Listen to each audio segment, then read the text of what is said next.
Good afternoon, everybody. Welcome back to another Cutaway Security ICS Friday Infosec chat. And I'm Don C. Weber, here to kind of lead us through this discussion and talk to everybody about what they've been doing for the last week. Things that you've experienced, things that you've had difficulty with, things that you just want to talk about. So happy to hear anybody that, and talk to anybody that wants to jump on and, join the stream. Otherwise, I guess I'll be talking to myself once again, but this is good. I don't mind doing this.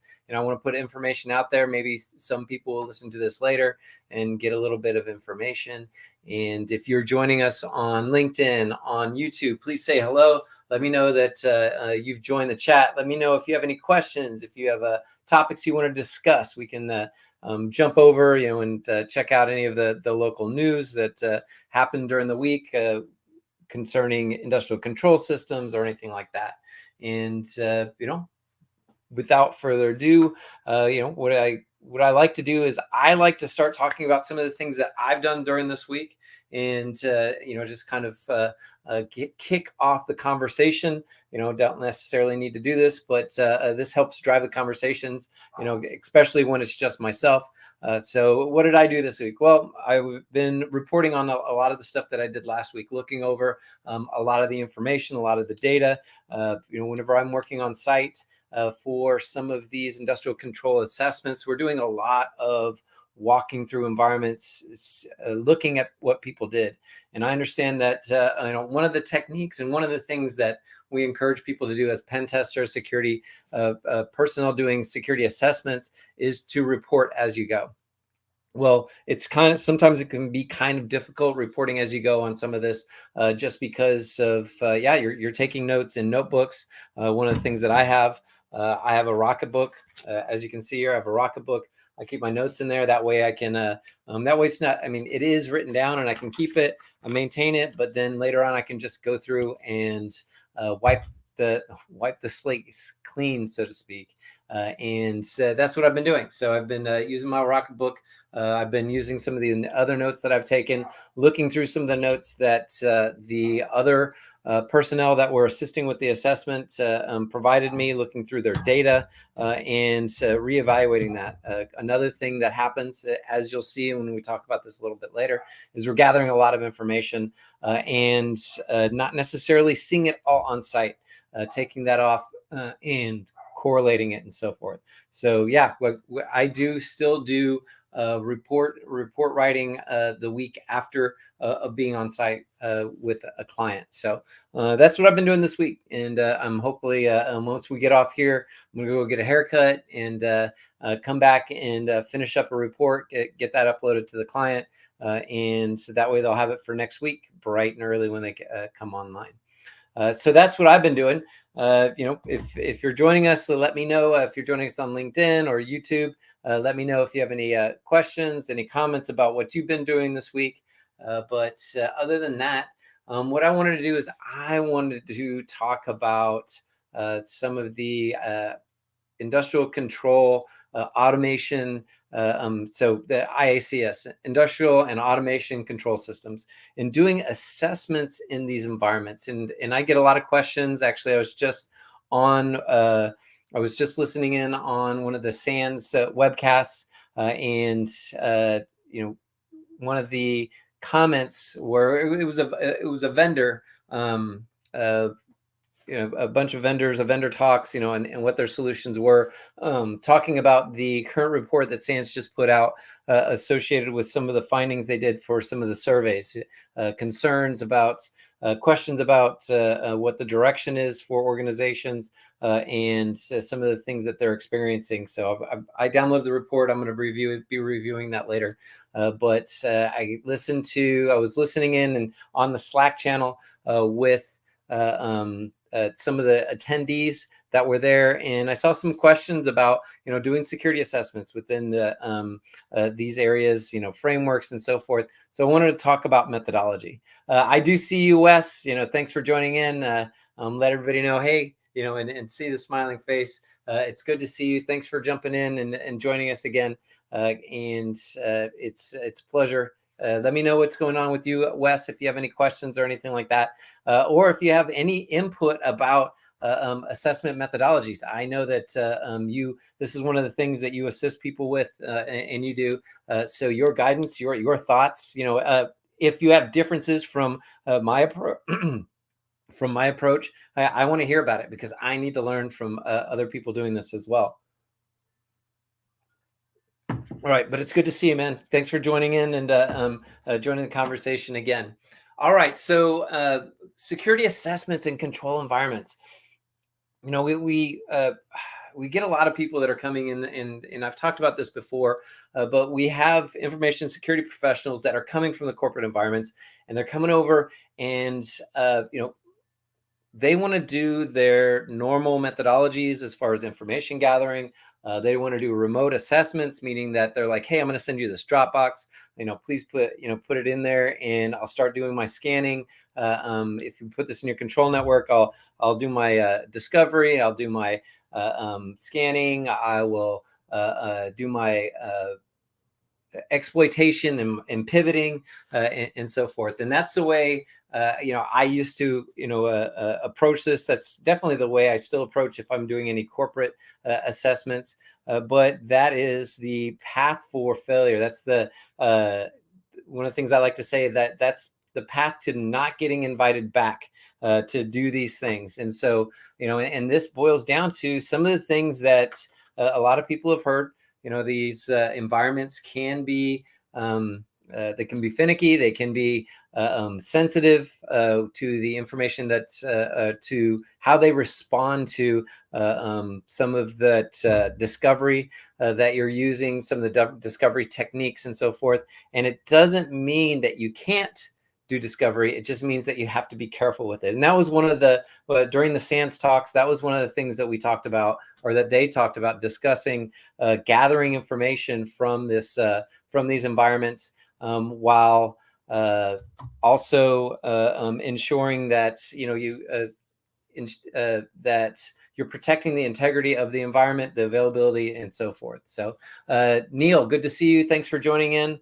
I really appreciate your comments. And it's good to see you, man. I appreciate you jumping on, and let me know about your week if you have something you want to talk about or anything like that.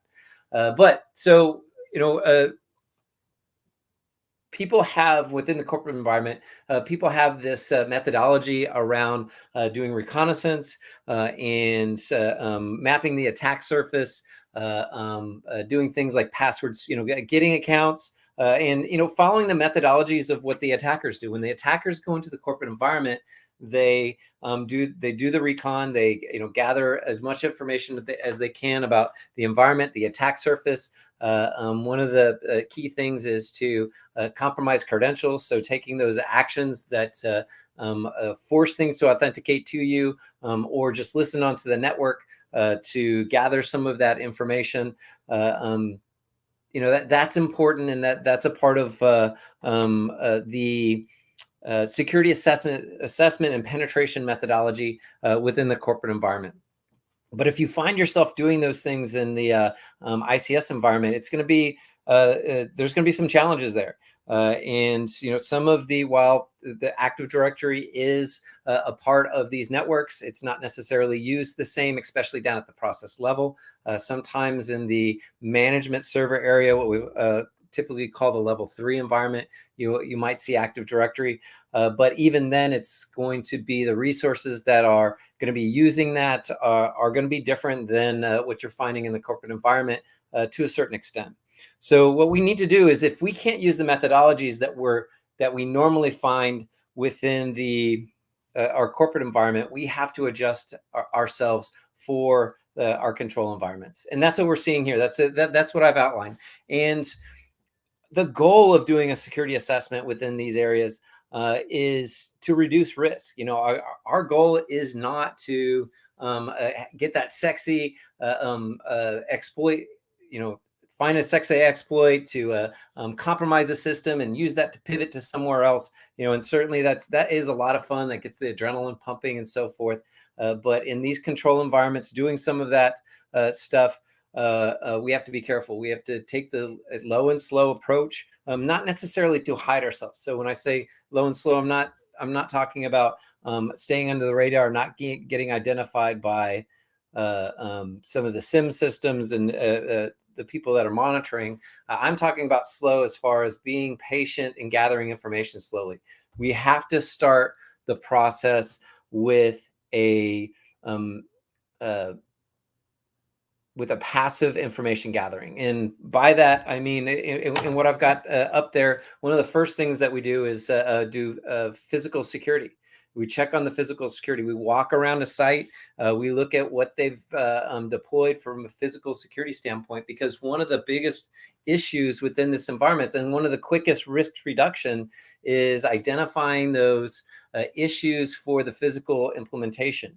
Most of these sites that we go into, they're plants. They've got security gates. They've got guards, cameras around them, and it really depends on the type of organization, the maturity of that implementation. But we also have to realize that a lot of these sites that well, a lot of the plants and remote sites, some of these sites might be 30 plus years old, meaning that the fences have been in place for long periods of time, that the buildings have been there for a long period of time. And when we consider environmental changes, when we think about buildings shifting on their foundations, some of the controls that were good to go when those buildings were first in place, they might be impacted by that. Weather does a lot of damage to door frames.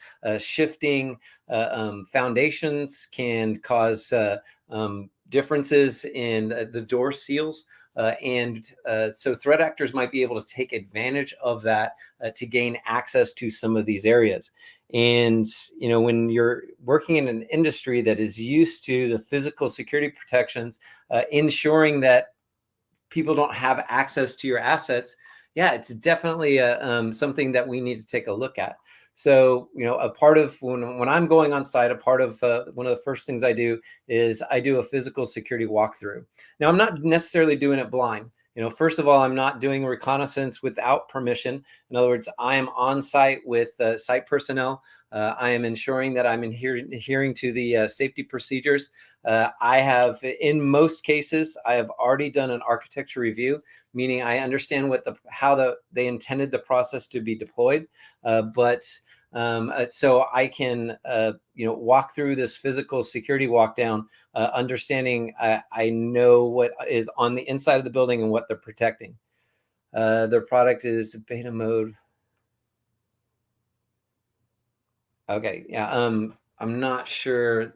Their product is in beta mode for now. I'm trying to add some influence. Okay, yeah. So basically, Wes, yeah, I see that you're working on some a new project and influencing ICS. Yeah, absolutely. That's providing that guidance, that input, especially. I like the fact that people are getting you involved in the at the beginning, so that you can get the requirements for some of the things that we're going to be talking about as we're going forward. So, thanks for that input.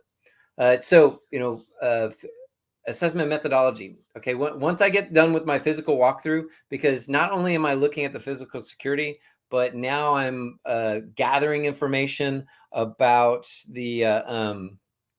about the process. I'm looking at a process on paper, and reading about what they're doing, reading about the technologies that are deployed, and how the network's set up.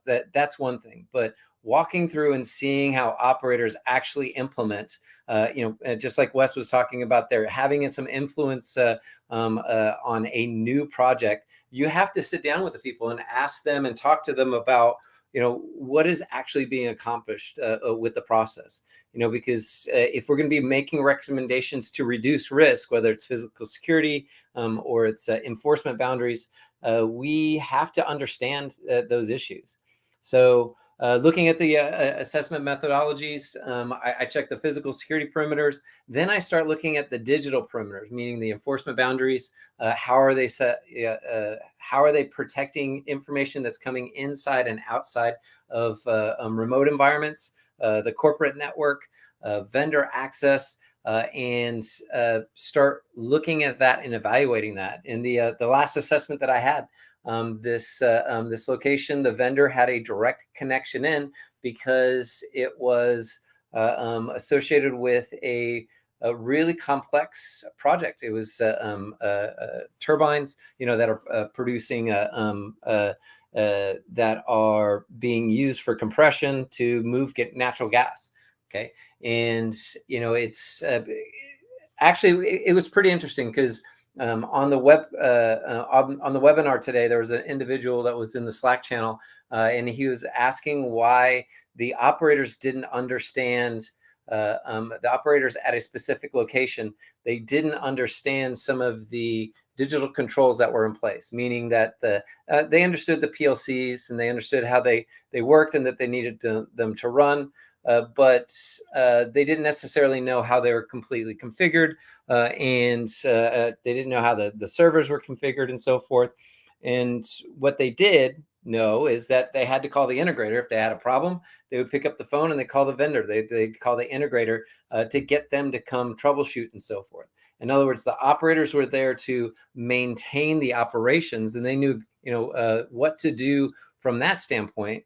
But when it came to reconfiguring or making updates or locking things down, they didn't have that information, and they had to rely on the vendors and the integrators. And that's a common situation that, it's easy to say, well, why don't you understand this and why aren't you interested in it? Well, just because we're interested in those things so that we can understand the risk doesn't mean the operators are, doesn't mean the field technicians are. Sometimes it doesn't even mean the process engineers are, because their roles are completely different. Their roles are to maintain the process, to keep things flowing, to keep the widgets, being made, or keep the energy flowing. In this case, that I was talking about, the natural gas, and so it's not their job. They depend on support personnel, and that's where the information security people come into play. We are support. We are the experts that are providing this information, actionable intelligence, back to them, so that they can leverage that as a part of their decision-making process. Okay, so understanding that the vendors and the integrators are providing this information to them, that they're taking these actions. And that's why these environments rely heavily on those. The problem that individual was having is that those vendors and integrators were being very stingy with the information, configuration information, providing them with details about the implementation and the decisions that have been made. And I don't want to say that's understandable, because I don't think it is understandable in this day and age. But I'm not surprised that it happened, is basically what I'm putting at. And that's basically because, yeah, they've implemented the solution associated with the requirements that were given to them. Okay, and any changes, any modifications moving forward, if they haven't planned that, they haven't planned the cost of that. And what is the cost? The cost is person hours. People have to actually make if you're making configuration changes, if you're making updates associated with security,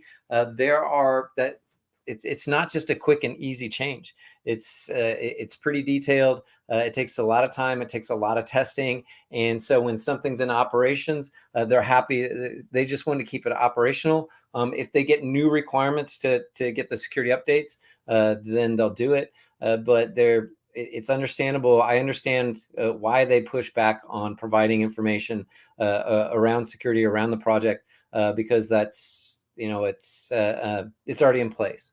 So, but that's why we do these security assessments. We look at these, we leverage these methodologies to gather information to help identify issues. So the methodology I'm going through, I'm kind of talking around this a lot, but I follow this from the top to the bottom. Basically, I do the physical security checks. I look at enforcement boundaries. I look at some of the internal segmentations on the networks and the devices, how they're communicating. Then I gather all that information, typically via passive information gathering, meaning that architecture review and network monitoring. Actually, a part of what I was doing this week was going back over and re-reviewing all of the information that I saw, data that was being exchanged that we collected from the a network monitoring. And I get a lot of details around that, provides me a lot of information about the protocols that are being used, the assets that are out there, and so forth. What I also realized, and what it's a great point for the organizations that I was there, is that the locations where that we were doing the network monitoring, it didn't see everything.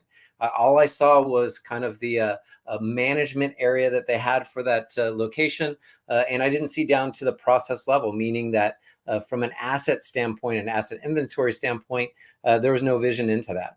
Now that, once again, we're going back to that was actually the realm of the integrators. It's this client, they kind of handed that off to, like, oh, you want to talk about that? You need information about that? The people responsible for configuring and deploying and so forth, that's the integrator. We don't go past this outside of just making sure that it's operating.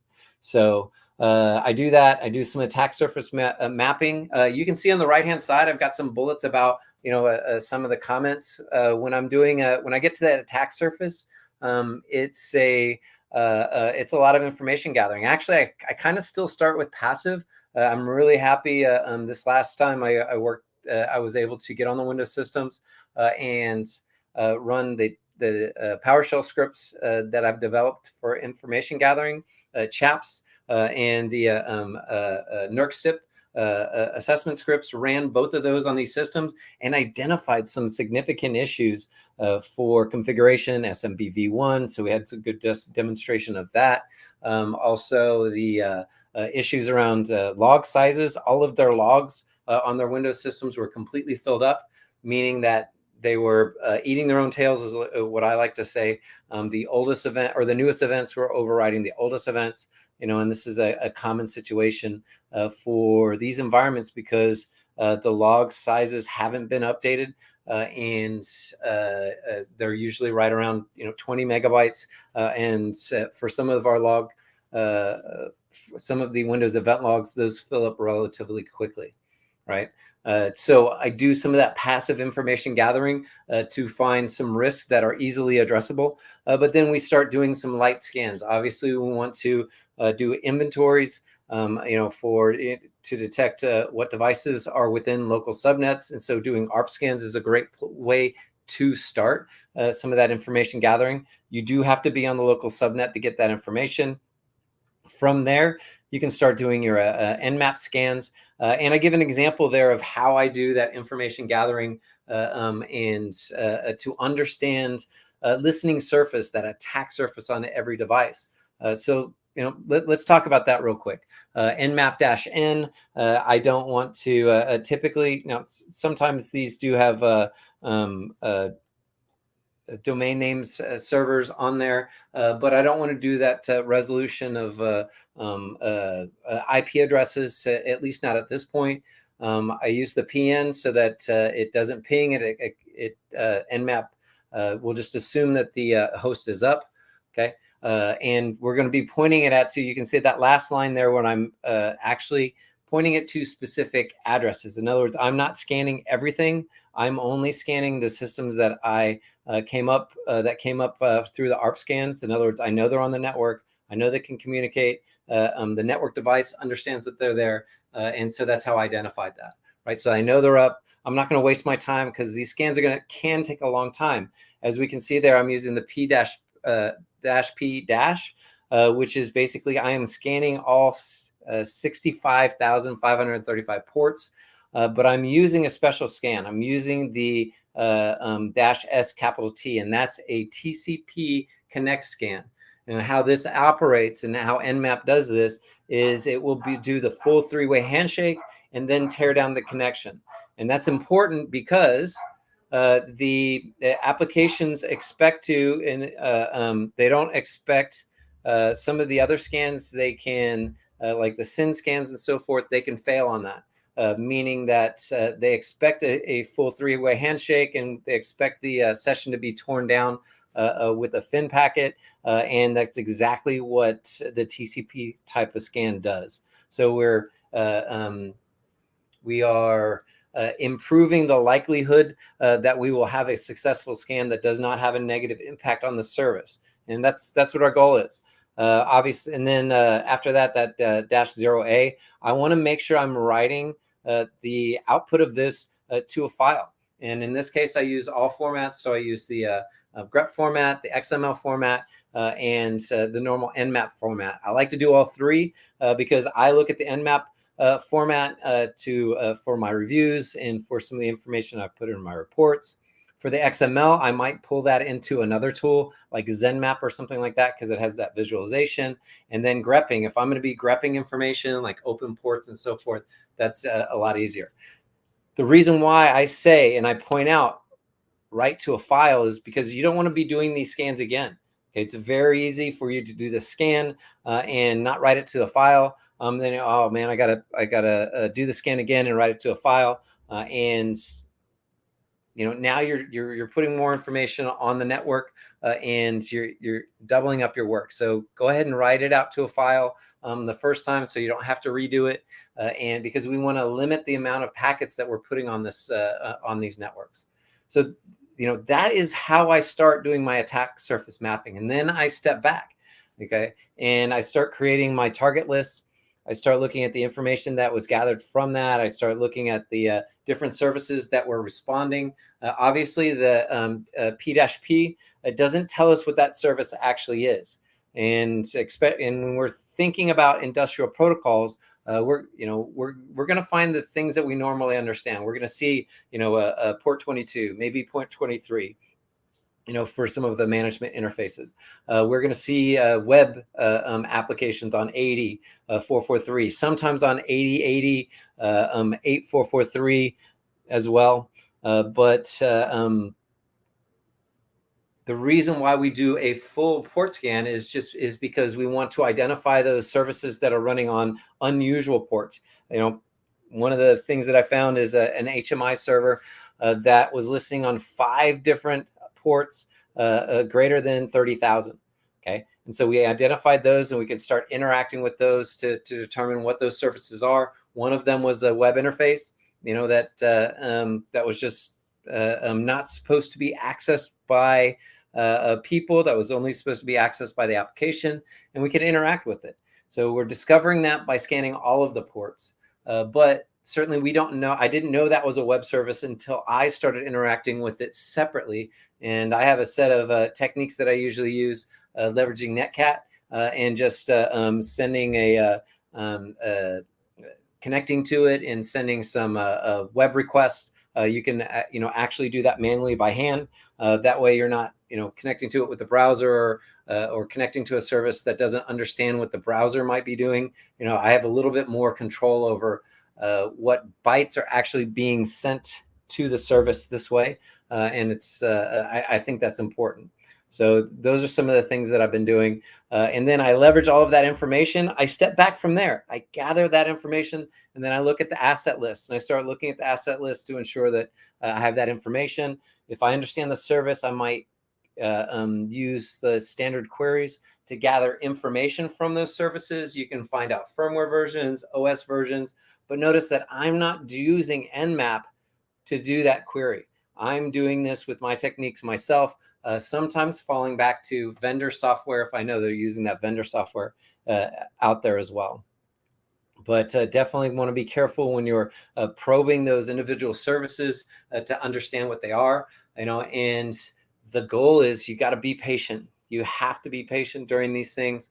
And, because rushing through this stuff and using the techniques that you're used to kind of save time, those are the things that can have an adverse effect on these environments, things that you want to be careful with. And because we are dealing with critical infrastructure, it's not just taking devices offline. Potentially, we are causing safety issues. And so that's what we're concerned about here, and that's what we're trying to prevent. I'm going to get off my soapbox. I've been sitting here chatting and barely breathing for the last 30 minutes. But I think this is important. You can tell I'm passionate about this. So I've been watching for comments or anything like that from the Slack, or excuse me, not from the Slack, from the chat channel. But yeah, we're coming up on the end of our 30 minutes. Once again, Wes, Neil, thanks for coming back to this. Hopefully this was valuable. I hope that your week went well and everything worked out for you. Coming up on the weekend, so please take some time off. Hang out with your family. Play some video games. Get off of the computer for a little while. Get outside, do some barbecuing and stuff, and then come back refreshed on Monday. So hopefully you have a great weekend, and we will see you next week. I'm on site next week, so I'm traveling once again, but hopefully at the same time. I think I'll be on the East Coast, so I should be able to make an early evening chat. So excellent. Good to see everybody. Thanks for joining us, and have a great weekend. Take care.